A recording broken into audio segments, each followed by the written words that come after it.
اعوذ باللہ من الشیطان الرجیم بسم اللہ الرحمن الرحیم الحمد للہ رب العالمین وصلی اللہ علی محمد وآلہ الطاہرین اللهم صل على محمد وعلى محمد وعجل. خوب نکات کے مرحلے میں پہلا نقطہ جو تھا وہ تکاثر و تفاخر کے سرچشمے ہیں، اس کی وجوہات، اس کی علتوں کے سلسلے میں تھا کہ کیوں انسان کے اندر تکاثر اور تفاخر کی چاہت، اس کا شوق، اس کا جذبہ پیدا ہوتا ہے، انسان کیسے تکاثر و تفاخر میں گرفتار ہو جاتا ہے، اس کا سر چشمہ کیا ہے، اس کی وجہ کیا ہے، اس کی علت کیا ہے. ٹھیک ہے، آج دوسرے مرحلے نقطہ کا نکات میں سے دوسرا نقطہ، دوسری قابل توجہ اور اہم بات وہ یقین اور اس کے مراحل کے سلسلے میں ہے، مراتب کے بارے میں ہے. یقین کیا ہے، یقین کے کیا مراحل ہیں، کیا مراتب ہیں. یقین جو ہے وہ شک کے مد مقابل ہے، شک کے مخالف ہے. جو یقین کے برعکس ہو، جو یقین کے نقطے مقابل ہو، اسے شک کہتے ہیں. شک اور یقین یہ متضاد اور مخالف، جس کو انگلش میں اپوزٹ کہتے ہیں، ایک دوسرے کے ضد ہیں، ایک دوسرے کے اپوزٹ ہیں. بالکل ایسے ہی کہ جیسے علم کے نقطۂ مقابل میں جہل ہے، اسی طریقے سے شک کے نقطۂ مقابل یقین ہے، یا یقین کے نقطۂ مقابل شک. معنی کیا ہے یقین کا؟ یقین کسے کہتے ہیں کہ یقین وضوح و ثبوت چیزی آمدیاس، کسی چیز کے ثابت ہونے، کسی چیز کے واضح ہونے کو یقین کہا جاتا ہے. اگر کوئی چیز پوری طریقے سے روشن ہے، اگر کوئی چیز واقعاً حقیقتاً موجود ہے، ثابت ہے، تو اسے کہیں گے یقین.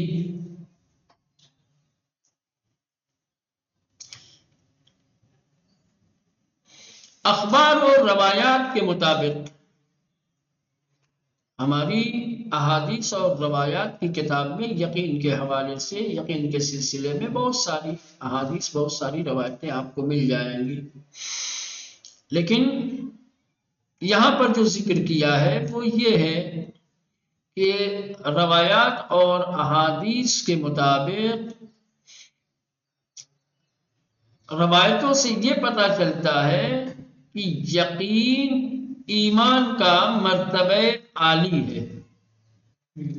ایمان کے بلند ترین مرتبے کو یقین کہا جاتا ہے. انسان کا ایمان جب آخری مرحلے تک پہنچتا ہے تو وہی یقین بنتا ہے.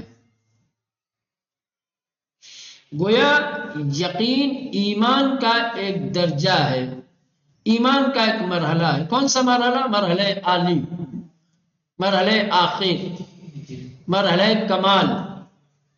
جب ایمان منزل تکمیل تک پہنچتا ہے، جب ایمان اپنے بلند ترین درجے تک پہنچتا ہے تو وہی یقین میں ڈھلتا ہے، اسی کو یقین کہا جاتا ہے.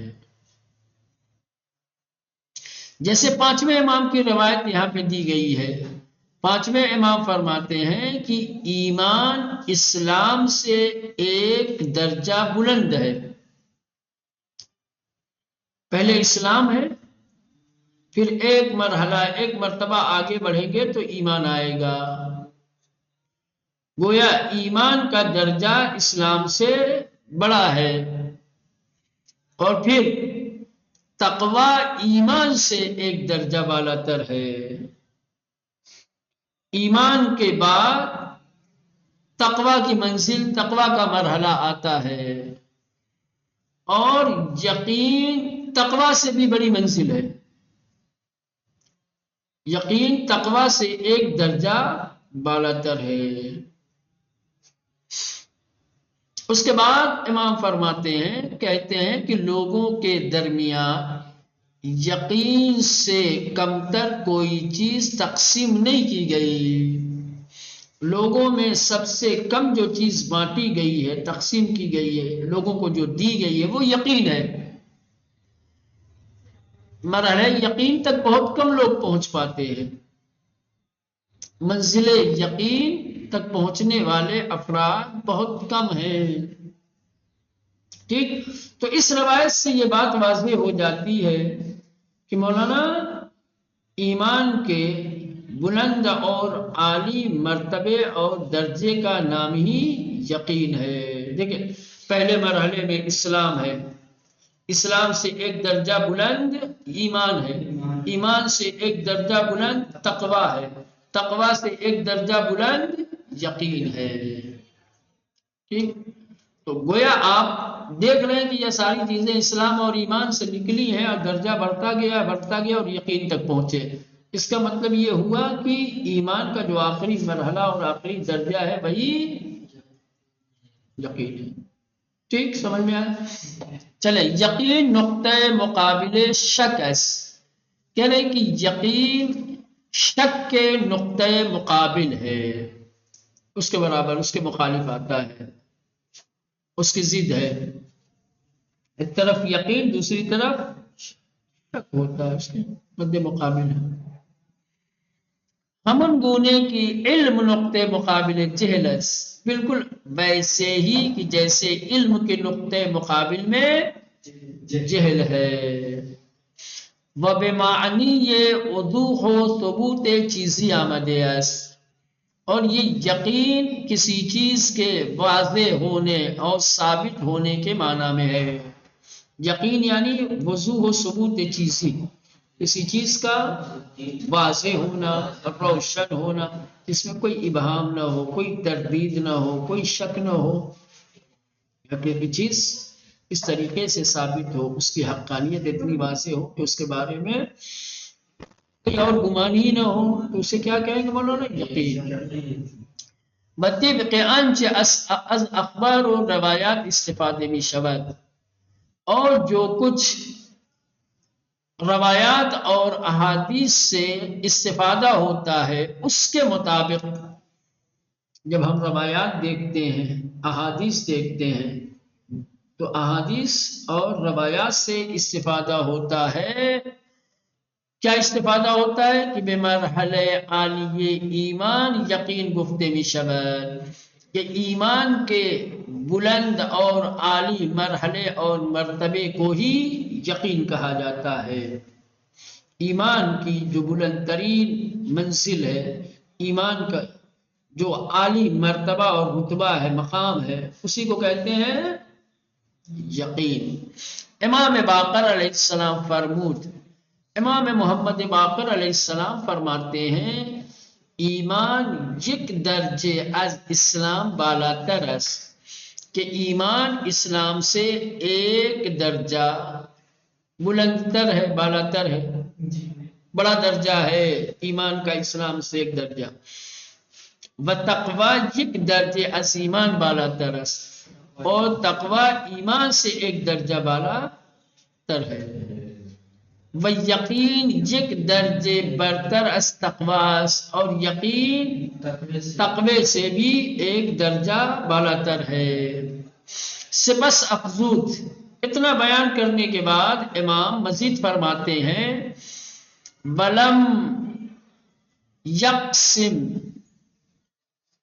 بین الناس شیء اقل من الیقین، امام فرماتے ہیں کہ تقسیم نہیں کیا گیا لوگوں کے درمیان کسی چیز کو یقین سے کمتر، یعنی درمیان مردم چیزی کمتر از یقین تقسیم نہ شدے است، یعنی لوگوں کے درمیان کوئی بھی چیز یقین سے کم مقدار میں تقسیم نہیں کی گئی۔ یعنی یقین وہ نعمت ہے، وہ چیز ہے کہ جس کو اللہ نے اپنے بندوں میں سب سے کم تقسیم کیا ہے، سب سے کم لوگوں کو یقین دیا ہے۔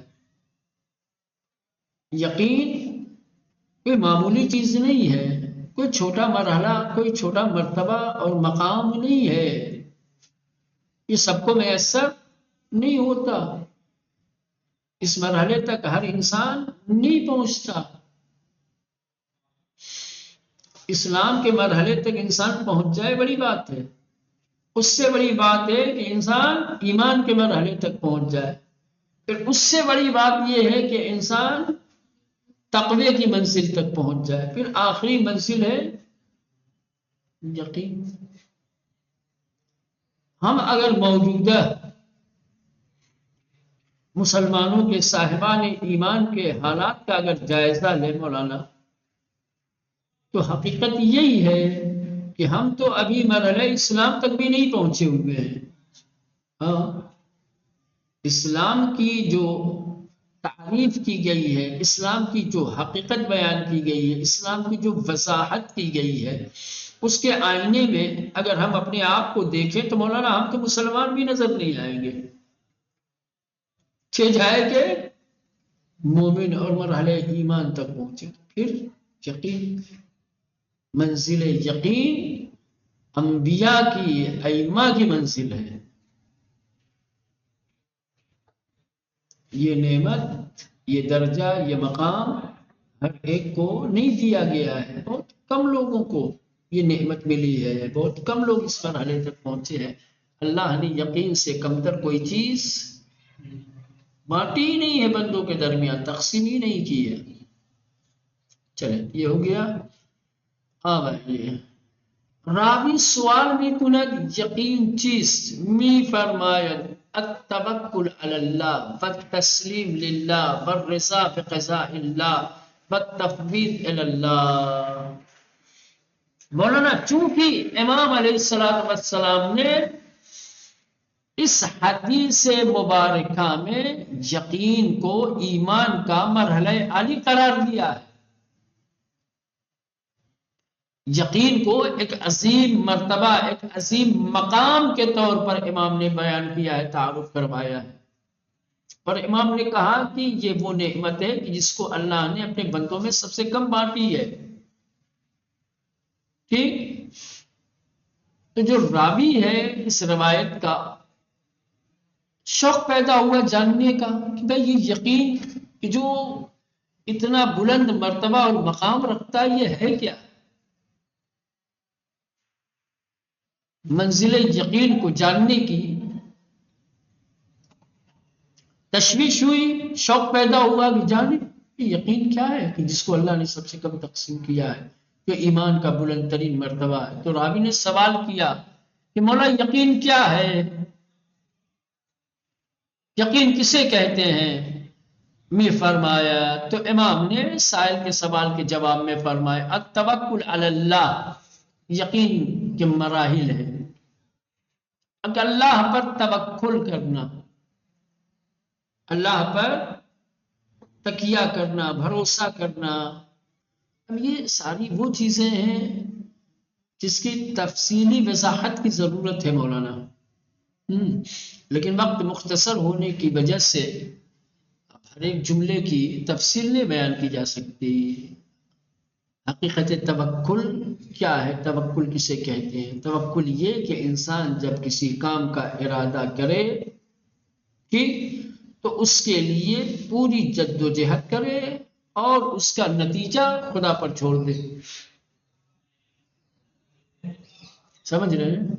حرکت کے بغیر نہیں، سعی و کوشش کے بغیر نہیں۔ بعض لوگ کہتے ہیں نا اے اللہ پہ میں نے توکل کیا ہے، اللہ پہ بھروسہ کیا ہے۔ جو لوگ خدا کے اوپر تکیہ، خدا کے اوپر توکل کا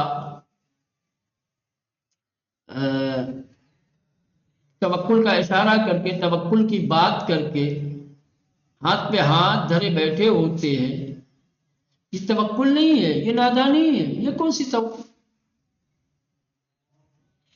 توکل بے حرکتی کا نام نہیں ہے، توکل اس کا نام نہیں ہے کہ سب کچھ خدا پہ چھوڑ دو، تم کچھ کرو ہی نہیں، تم سب کچھ کرو نتیجہ خدا پہ چھوڑو، یہ توکل ہے۔ سمجھے؟ بہت ساری مثلا کی واقعات، بہت ساری روایات بہت ساری حکایتیں موجود ہیں. اب جو یہ توکل مستقل ایک باب ہے، اب پڑھیے اس کو. ایک شخص مدینے آیا، اپنی سواری کو مسجد کے باہر ایسے ہی باندھے بغیر چھوڑ دیا.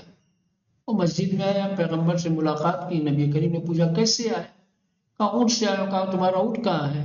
کہا اللہ کے اوپر توکل کر کے خدا کے بھروسے میں نے چھوڑ دیا ہے. کہا باندھا نہیں تم نے؟ کہا نہیں. یہ بیوقوف ہو، یہ توکل تھوڑی ہے، یہ بیوقوفی ہے.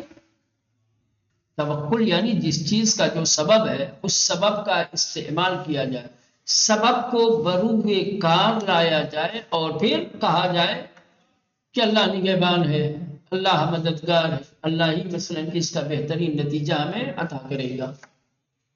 پہلے اونٹ کو باندھا ہوتا، جانور ہے، نہیں باندھو گے، سبب کا استعمال نہیں کرو گے، حفاظت پہلے اپنی طرف سے خود نہیں کرو گے، حفاظت کا بندوبست، بچاؤ کا بندوبست پہلے اپنی طرف سے خود نہیں کرو گے، چھوڑ دو گے ایسے، تو یہ توکل تھوڑی ہے، یہ تو بیوقوفی نادان.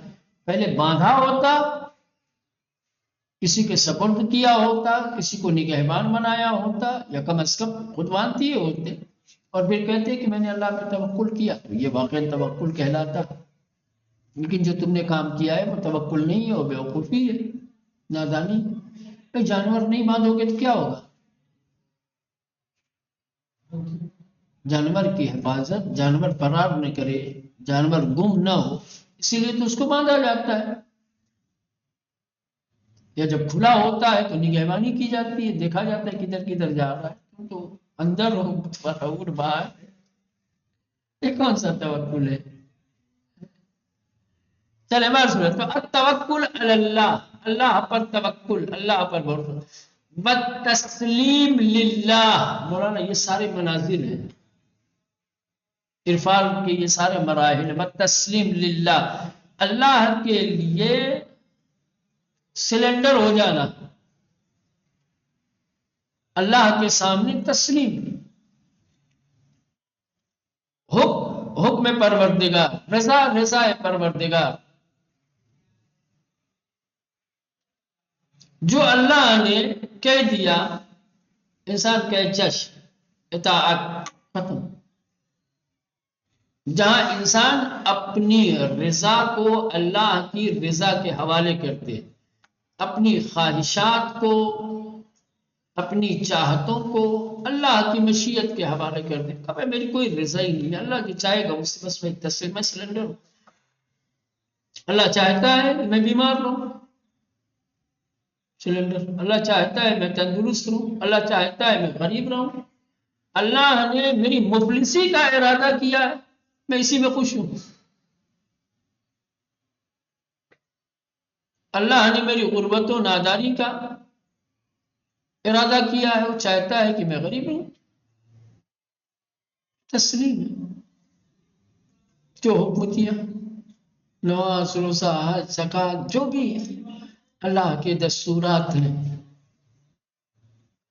انسان وہاں اپنی تمام خواہشات کو، اپنی تمام چاہتوں کو برکنار رکھ کر کے سلنڈر ہو جائے، اللہ کی اطاعت کرے، فرما برداری کرے. یہ ہے یقین کا ایک حصہ. یہ ہے بتسلیم للہ، اللہ کے لیے تسلیم ہونا، سلنڈر ہو جانا، اللہ کی اطاعت. یہ سارے انبیاء علیہ السلام کے صفات تھے، یہ سارے ائمہ معصومین علیہ السلام کے صفات ہیں. یہ وہ مراحل ہیں، یہ وہ چیزیں ہیں کہ واقعاً ہم انسانوں کا بڑا مشکل ہے اس مرحلے تک پہنچنا. اور تسلیم والرضا بقضاء اللہ، اللہ کے فیصلے سے راضی ہونا. اللہ نے جو فیصلہ کر دیا،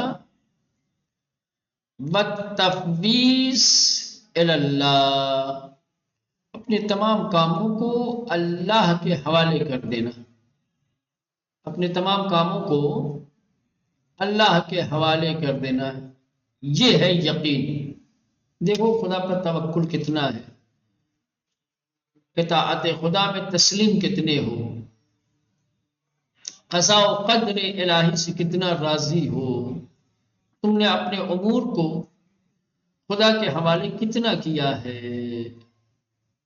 ٹھیک ہے مولانا، یہ پانچویں امام امام محمد باقر علیہ السلام کی بڑی خوبصورت حدیث سے خلاصہ جس کا صرف عرض کر دوں، اس سے سمجھ میں آئے گا کہ یہ منزلیں کیا ہیں، ہے نا۔ جابر ابن عبداللہ انصاری جنہیں خوشخبری دی تھی، پیغمبر نے نوید دیا تھا، اطمینان دلایا تھا کہ جابر اللہ تمہیں طویل حیات عطا کرے گا، لمبی زندگی دے گا، یہاں تک کہ تم میرے بیٹوں میں سے ایک ایسے بیٹے سے ملاقات کرو گے کہ جو لوگوں میں سب سے زیادہ مجھ سے شباہت رکھنے والا ہوگا، جس کا نام میرے نام پہ ہوگا، جو علم کی گتھیوں کو سلجھائے گا، ہے نا؟ جو علم کو شگافتہ کرے گا، جسے لوگ باقر العلوم کہیں گے۔ تو یہ ساری چیزیں جب ملاقات ہوئی، بات چیت ہوئی، تو اس میں ایک حدیث ملتی ہے کہ آخری ایام میں جناب جابر سے پانچویں امام نے پوچھا، جابر اللہ نے اتنی لمبی حیات آپ کو دی، اتنے سارے معصوموں کا زمانہ اور ان کی صحبت آپ نے درک کی ہے، پائی ہے، ان کی صحبتوں سے تم نے سیکھا کیا ہے؟ رسول خدا کو دیکھا، امیر المومنین کو دیکھا، امام حسن کو دیکھا، امام حسین کو دیکھا، امام زین العابدین میرے والد کو دیکھا، اس تک آ گئے تم، ہر امام سے کسب فیض کسب کیا، کسب علم کیا ہے، فیض اٹھایا ہے تم نے، معصوم شخصیات کی، معصوم ذوات کی تم نے صحبت اختیار کی ہے، ان کی مجلسوں میں، ان کی بزم میں تم نے جگہ پائی، کہ درس و بحث میں تم نے شرکت کی، تم نے سیکھا کیا ہے؟ تو کہا کہ میں بڑھاپے کو جوانی پہ ترجیح دیتا ہوں، غربت کو مالداری پہ ترجیح دیتا ہوں، بیماری کو صحت مندی پہ ترجیح دیتا ہوں۔ کیا کہا؟ ہاں، میرے نزدیک بڑھاپا جوانی سے بہتر ہے، غربت مالداری سے بہتر ہے، بیماری کیوں کہہ رہے ہیں جناب؟ کیونکہ جنابی جابر کے اندر یہ ساری چیزیں تھی، چونکہ بڑھاپے میں آ گئے تھے تو اب بڑھاپے کو کہہ رہے تھے کہ میرے لیے تو بڑھاپا ہی بہتر ہے، مفلس و نادار تھے اس لیے کہہ رہے تھے کہ میرے لیے تو یہ مفلسی ہے۔ یہ ساری چیزیں بیان کی، یہ جواب جناب جابر کا کہیں سے غلط نہیں ہے۔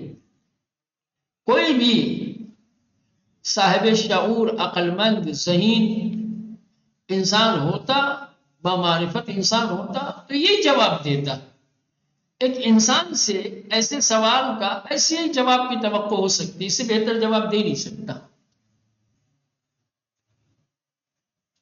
لیکن امام نے فرمایا جابر تم نے 6 اماموں کی صحبت اختیار، 6 معصوموں کی صحبت اختیار کر کے ان کے بزم میں بیٹھ کر کے تم نے اتنا ہی سیکھا ہے، تم کہہ رہے ہو کہ بڑھاپا جوانی سے بہتر ہے، غربت مالداری سے بہتر، بیماری